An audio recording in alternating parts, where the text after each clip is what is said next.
So this is our storage warehouse, Ballards storage warehouse, and you can see a series of storage containers here.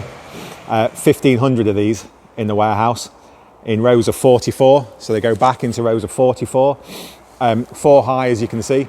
So we've got 10 metres to the top of the roof, we're about 30 metres wide.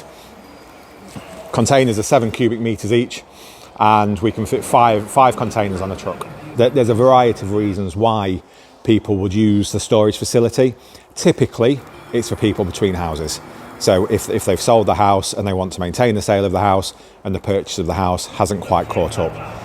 There's other reasons. Some people might be doing 2 or 3 years abroad, so they've rented their house out. They want to keep the furniture ready for when they come back, but they store it here for 2 or 3 years. Sometimes we store deceased estates. So if a family member's died, you're not quite sure what to do with the stuff. It's not stuff that you want to throw away. It's not stuff that you want to sell. It's stuff that you want to keep for a little while you and the family decide what to do with it. Sometimes it can be divorce, and sometimes you need to get everything out of the house, get the house sold, get everything here, and then you can then make your decision with who's having what from storage. So in here, there's about 1,500 storage boxes. So we go into rows of 44. Takes about an hour and a half if you were the 44th container in a row, so the furthest in you can be. Takes about an hour and a half to retrieve it.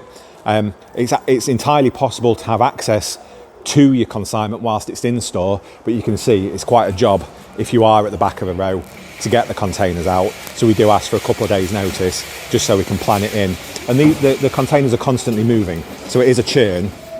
As people come out of store, as people come into store, the containers do churn through the warehouse. But it's hard if we only get sort of an hour's or so's notice. It's not really possible, so you can't just drop in at the drop of a hat. It's got to be planned.